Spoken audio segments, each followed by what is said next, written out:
Hello friends, myself Dr. Kirti Kulkarni and I am from Gokhale Education Society's Arts, Commerce and Science College, Jawar. Friends, I welcome you all for the SYBSc Chemistry Paper 3 and we have started Unit 2 Classical Method of Analysis. So friends, so far now we have discussed about the first classical method, that is volumetric analysis, and now we have started with the second classical method, that is gravimetric analysis. So we have seen the basic introduction of this chapter. There are two main type of gravimetric analysis, that is precipitation method and volatilization method. Okay, so main focus of this chapter is on precipitation method. Okay, so we have also seen that gravimetric analysis is very important type of analysis where you have to carry out the quantitative estimation and you have to convert the solution in its precipitate. So you have to add some precipitating agent and then the component is converted into precipitate, and that precipitate then you calculate for your further estimation. So here the very important steps involved are preparation of that solution, precipitation, digestion, filtration, then washing of that precipitate, drying, weighing and finally calculation. Then we have also seen that three type of precipitate can be obtained: crystalline, curdy and gelatinous. Okay, so the crystalline precipitate is very good as considered, and therefore we should try to get crystalline precipitate while precipitation of the sample. Okay, so this much we have discussed, and now we have started with the condition for the precipitation. Okay, so here we have seen that when the ionic product of ions present in the solution is greater than the solubility product, then precipitation formation take place. So in my last lecture I have discussed about this, that a solution can be unsaturated, it can be saturated and it can be in a precipitate form. Okay, so when ionic product is greater than solubility product, you can see precipitate in the solution. So what is our aim? How we get the precipitate? For that you have to study the factors affecting solubility of the precipitate. So I have also explained you that when you will get good quality of precipitate, when its solubility is less. Please try to note this particular sentence, that what we want precipitate. Okay, आपको जो भी solution दिया है उस solution में से आपको precipitating agent add करके पूरा precipitate banana है. तो precipitate कब बनेगा? When there is less solubility. अगर solubility ज़्यादा है तो precipitate will get dissolved, again it will get dissolved in that particular solution. और अगर एक बार precipitate dissolve हो गया तो आप उसको separate कैसे करोगे? You can't. So therefore what is our main aim is to get precipitate, and when you want to get maximum amount of precipitate, there should be least solubility. Okay, म्हणजे आपण जे पण काय बनवणार आहोत, सोल्युशन बनवणार आहोत, त्याच्यामध्ये जास्तीत जास्त प्रेसिपिटेट निघण्यासाठी सॉल्युबिलिटी कमीत कमी असली पाहिजे. एवढी एक गोष्ट लक्षात ठेवा, बरोबर आहे. मग सॉल्युबिलिटी कमीत कमी कशी निघेल, तर त्याच्यासाठी ही काही फॅक्टर आहेत. हे फॅक्टर काय करतात? They will affect the solubility of that particular precipitate. बरोबर, तर प्रेसिपिटेशन जास्त म्हणजे सॉल्युबिलिटी कमी, राईट. मग आपल्याला सॉल्युबिलिटी कमी करायची आहे. हां, म्हणून जे फॅक्टर आपल्याला कमी सॉल्युबिलिटी करतील ते आपल्याला उपयोगाचे आहेत, आणि जे फॅक्टर आपल्याला सॉल्युबिलिटी वाढवतात, बरोबर ना, प्रेसिपिटेटची सॉल्युबिलिटी वाढली तर ते फॅक्टर आपल्या कामाचे नाहीत. मग ते फॅक्टर आपण कंट्रोल केले पाहिजे, बरोबर आहे ना. आणि जे फॅक्टर सॉल्युबिलिटी कमी करतात ते आपल्या कामाचे आहेत, कारण ते प्रेसिपिटेशन वाढवतात. जसं आपल्याला अभ्यास करताना डिस्ट्रॅक्टिव्ह जे फॅक्टर आहेत, टी व्ही चालू असणे, कुठेतरी काहीतरी ऑडिओ व्हिज्युअल चालू असणे, किंवा शेजारी आपले काहीतरी कोण आवाज करत असतील तर त्याच्यामुळे आपण डिस्ट्रॅक्ट होणार अभ्यास करण्यापासून, तर ते फॅक्टर आपण कंट्रोल करायला पाहिजे. आणि जे फॅक्टर आपल्याला अभ्यास करण्यासाठी एनकरेज करतील ते फॅक्टर आपण वाढवले पाहिजे, बरोबर. Similarly you please try to remember that the factor which decrease the solubility are important for us, and the factor which increase the solubility of precipitate they should be controlled. Okay, मग असे 5 effect आहेत. जे सॉल्युबिलिटीला affect करतात, बरोबर. ते काय काय ते आपण वन बाय वन बघणार आहोत. कोणते आहेत ते 5 factor? The factor affecting solubility of the precipitate are common ion effect, diverse ion effect, effect of temperature, effect of solvent and effect of pH on solubility.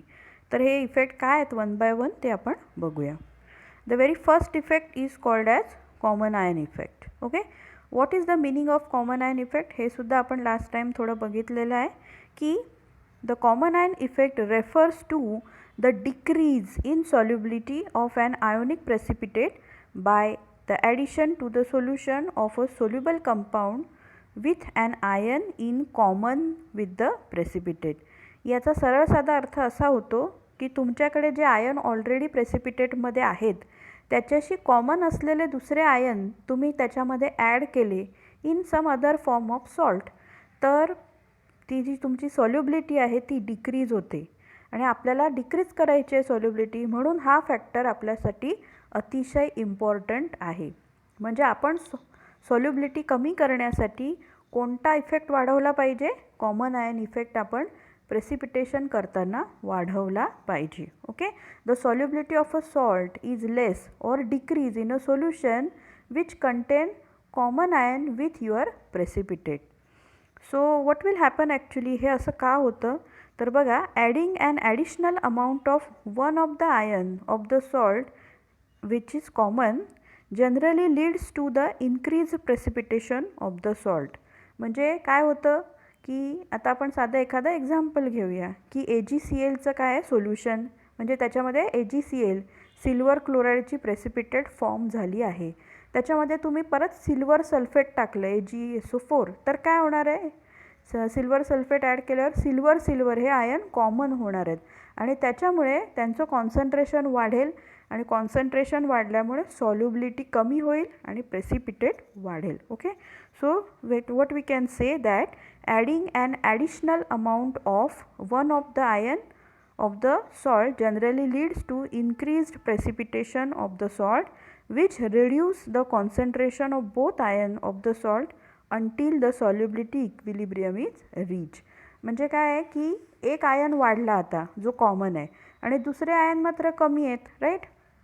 AgClमध्ये तुम्ही Ag2SO4 टाकलं, silver sulphate टाकलं, तर काय होईल? Agचं कॉन्सन्ट्रेशन त्या particular सोल्युशनमध्ये खूप वाढेल आणि त्या कंपेअरमध्ये सल्फेट आणि क्लोराईड हे आयन कमी आहेत. त्याच्यामुळे इक्विलिब्रियम रीच होईपर्यंत what will happen? It reduce the concentration of the both ion, बरोबर. So therefore what will happen? There will be more and more precipitate of AgCl because of addition of common ion, right? And therefore this factor decreases the solubility, hence it is important or useful for our precipitation. So we will see one example, that solubility of barium iodate in presence of barium nitrate. बघा same नाव आहेत की नाही. Barium iodate हे आपण बनवले precipitate आणि त्याच्यात आपण काय ॲड करणार आहोत? Barium nitrate. So see, barium iodate has solubility in pure water 7.32 × 10⁻⁴ molar. म्हणजे जेव्हा तुम्ही बेरियम आयोडेट तयार करतात आणि पाण्यामध्ये ते असतं तेव्हा त्याची सॉल्युबिलिटी किती असते? 7.32 × 10⁻⁴ molar. However, in this solution, suppose 0.02 molar of barium nitrate is added, then there is increase in the common ion barium. बरोबर. बेरियम आयोडेटमध्ये तुम्ही काय ॲड करणार? थोड्या अमाऊंटमध्ये बेरियम नायट्रेट. तर आता कॉमन आयन कोणता झाला? बेरियम. कळतं आहे ना तुम्हाला? When you add barium nitrate in barium iodate means there is now common ion effect. And who is the common ion? Barium. So what it will do? It will increase common ion effect and this leads to decrease in solubility of iodate ion.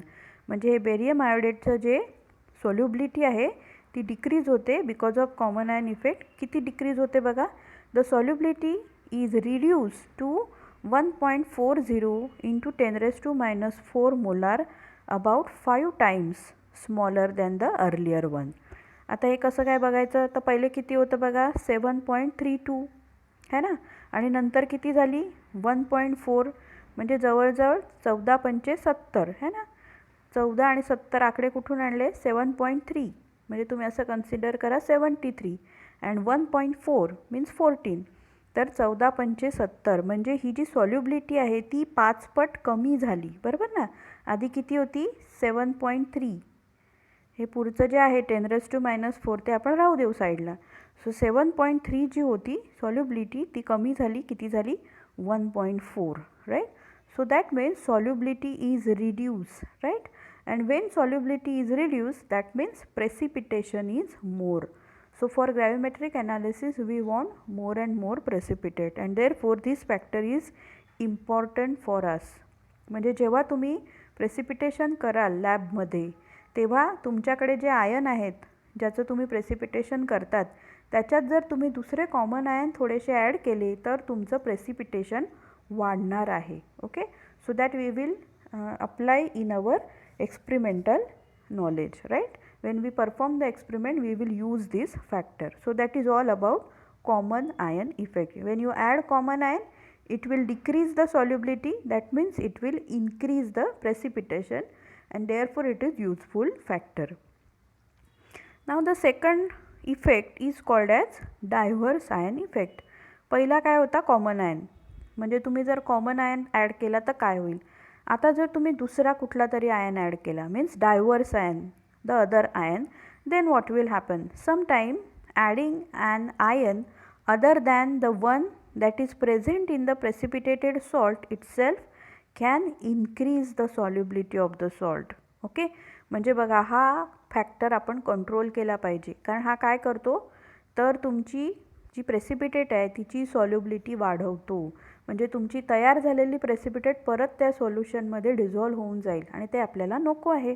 So therefore this factor should be control. म्हणजे काय आहे की तुमचं जे salt आहे, जी precipitate आहे, in that suppose some other impurity is present. आता दुसरा कुठला सॉल्ट प्रेझेंट असणे म्हणजेच आपण त्याला काय म्हणू शकतो? इम्प्युरिटी. त्याच्यात कुठलाही आयन कॉमन नाही. It will increase the solubility. This salting in is called as uncommon ion effect or diverse ion effect. त्याला दोन नाव आहेत, uncommon ion effect किंवा diverse ion effect.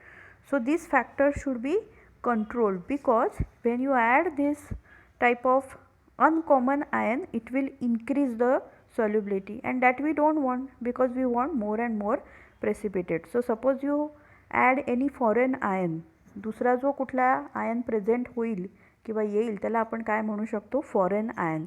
So you should stop any other foreign ion coming in your solution. म्हणजे कुठल्याही प्रकारची impurity तुमच्या सोल्युशनमध्ये add नाही झाली पाहिजे. Your solution should be very pure, जी तुमची प्रेसिपिटेट बनली आहे, किंवा तुम्ही त्याच्यात कॉमन आयन असलेला कुठला तरी आयन ॲड करू शकतात, सॉल्ट ॲड करू शकतात, पण दुसरे फॉरेन आयन जे वेगळे आहेत ते तुम्ही ॲड करू नका. So is example is solubility of barium sulfate, okay, BaSO4 is increased by 70% when 0.01 molar potassium nitrate solution is added in it. बघा काय होतं, तुम्ही प्रेसिपिटेट बनवली आहे कसली? बेरियम सल्फेटची.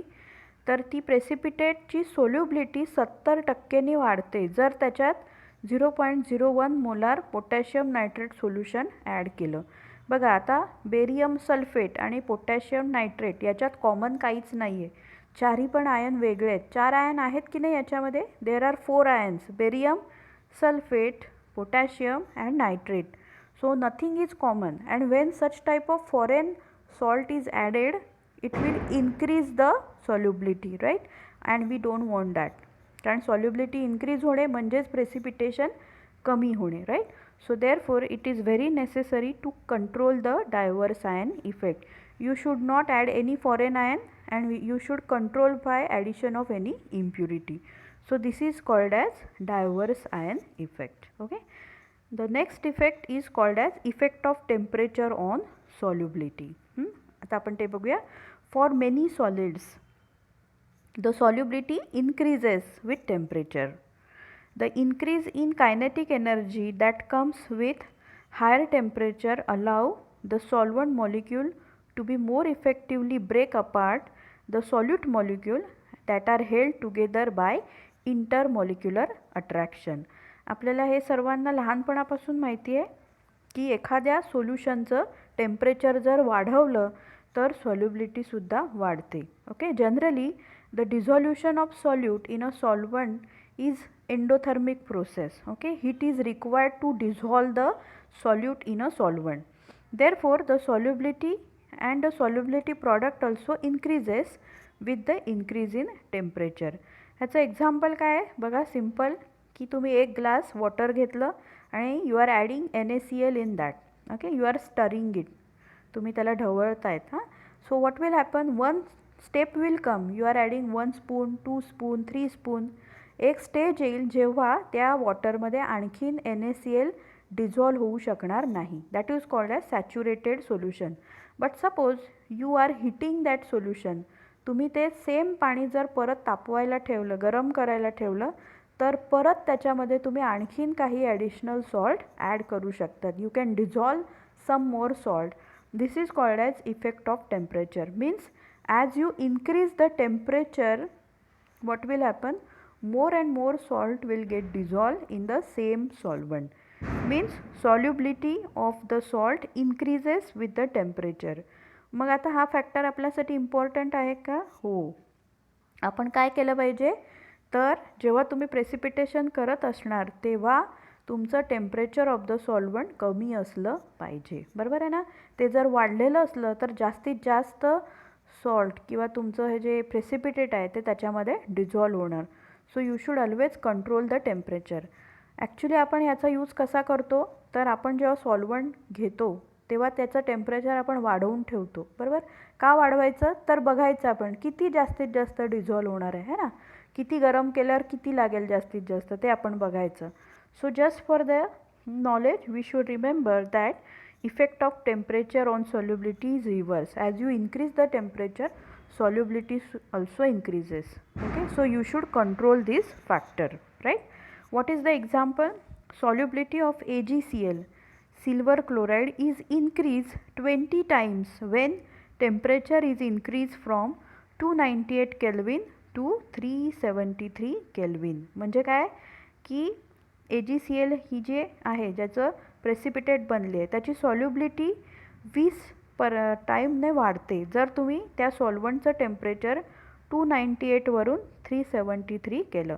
म्हणजे 298ला जर 1 टाईम असेल सॉल्युबिलिटी, तर त्याचं टेम्परेचर जर तुम्ही वाढवत नेलं सोल्युशनचं आणि 373 केल्विन केलं तर सॉल्युबिलिटी 20 टाईम वाढते, 20 पट वाढते. So therefore temperature is very important factor. You only remember that when you increase the temperature, solubility of the salt also increases, which is harmful for us because we want more and more precipitate. So you should control the temperature when you do the precipitation. Then next fourth factor is effect of solvent. कसला, तुम्ही जे solvent वापरतायत precipitation करताना त्याचा काय effect होतो. बरोबर आहे. So see the first point, strong solute and solvent attraction equate to greater solubility while weak solute and solvent attraction equate the lesser solubility. याचा काय अर्थ होतो बघा की जर सॉल्यूट आणि सॉल्यूट कळतं ना जे आपण ॲड करणार आहे NaCl, सॉल्ट हां आणि पाणी. तुम्ही एक्झाम्पल कन्सिडर करा. पाणी काय आहे, water is a solvent, NaCl is a solute. तर सॉल्यूट आणि सॉल्वंट यांच्यामध्ये जर स्ट्रॉंग अट्रॅक्शन असेल तर सॉल्युबिलिटी पण जास्त असते. बरोबर. आणि जर त्यांच्यामधलं अट्रॅक्शन वीक असेल तर सॉल्युबिलिटी पण कमी असते. So it is given with the phrase that is the solubility of organic molecule is often described as like dissolves like. What is the meaning of that? See the last point. This means that molecule with many polar group are more soluble in polar solvent and molecule with few or no polar group are less soluble or more soluble in non-polar solvent. ह्याचा अर्थ काय होतो बघा. NaCl is a polar solute. Polar म्हणजे काय, ज्याच्यामध्ये एक positive pole आहे आणि एक निगेटिव्ह पोल आहे. तो Na plus and Cl minus. So NaCl is a polar solute.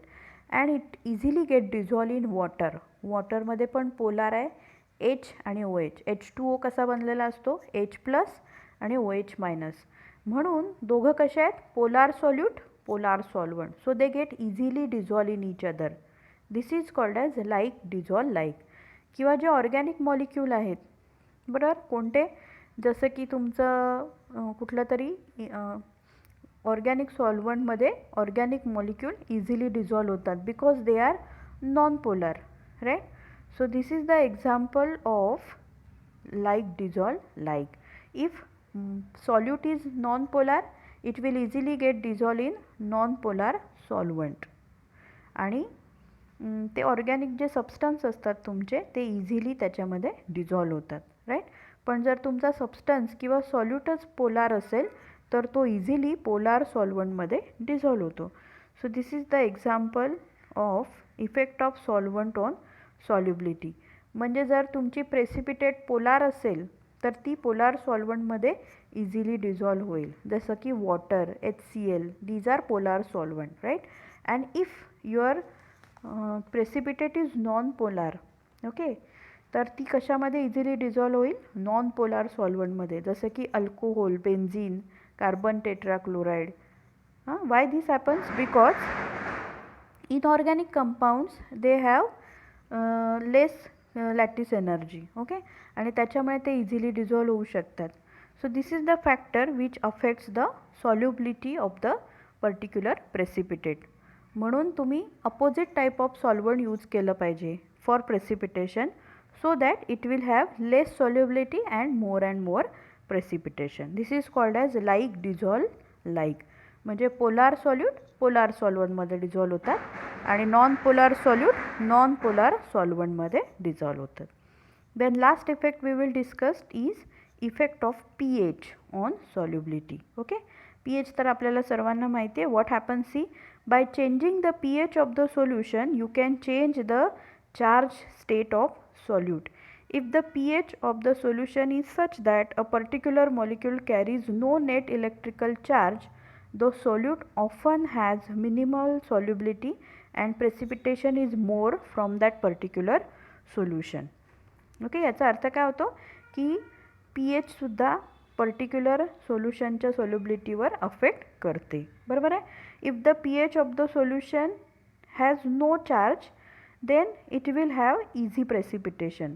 पण त्याच्यावर जर चार्ज असेल तर सॉल्युबिलिटी वाढते. ह्याचं एक्झाम्पल काय, solubility of the salt of strong electrolyte remain unaffected bye pH like BaSO4 और AgCl.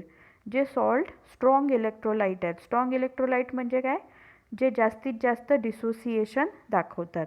म्हणजे BaSO4ची प्रेसिपिटेट असेल, AgClची प्रेसिपिटेट असेल तर याच्यावर pHचा जास्त इफेक्ट दिसत नाही. But salts of weak electrolyte like oxalate, carbonate dissolve in excess in presence of weak acid that is at low pH. पण तेच जर प्रेसिपिटेट वीक इलेक्ट्रोलाइटची असेल जशी की ऑक्झॅलेट, कार्बोनेट, फॉस्फेट, तर काय होतं, ते in presence of weak acid ते काय करतात, इझिली अफेक्ट करतात pHला, जास्तीत जास्त डिझॉल्व होतात. म्हणजेच काय, डिझॉल्व जास्त झाले म्हणजे प्रेसिपिटेशन कमी झालं. म्हणून जर वीक इलेक्ट्रोलाइट्स असतील तर त्यांना लो pH पासून आपल्याला प्रोटेक्ट करायला लागेल. Means this way there are 5 factors which affect the solubility of the particular salt or your precipitate. Okay, so some factors are useful for us, so that should be increased, and some factors are not useful, so they should be controlled. So these are the 5 factors that affect the solubility. Rest of the part we will see in the next topic. Till that, you take care and stay safe. Thank you.